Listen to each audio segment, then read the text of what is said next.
पहले तो रही जाने बड़े सीधा साधा हे बड़े सीधा साधा के पाली रे मीठा नहीं बोलीला के पाली मीठा नहीं बोलीला के पाली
जी हाँ, आप सुन रहे हैं धर्मराज मोबाइल सुमरन।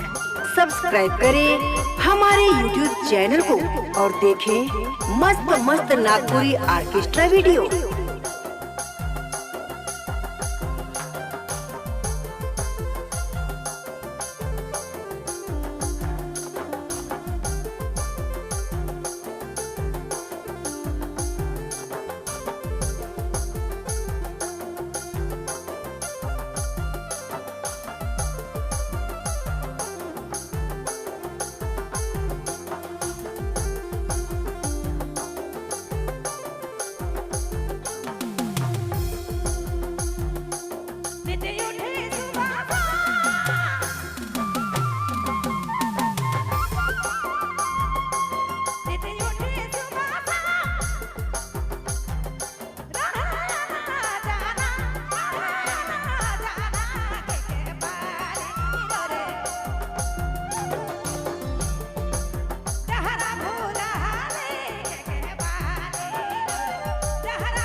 सुन रहे हैं धर्मराज सेंटर महिमा रोड सुमरू। की प्रस्तुति।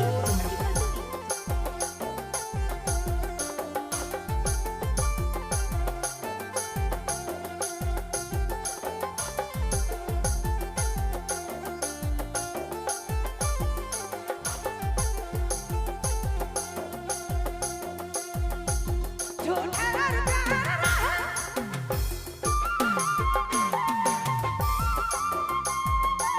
झूठा रुपया झूठा वादा के बाली से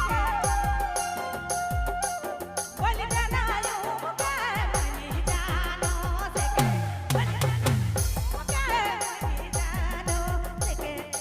देना यूं के मनी जानो से बोल देना यूं के मनी जानो से बोल देना यूं के मनी जानो। जी हाँ, आप सुन रहे हैं धर्मराज मोबाइल सुमरू। सब्सक्राइब करें हमारे YouTube चैनल को और देखें मस्त मस्त नागपुरी ऑर्केस्ट्रा वीडियो।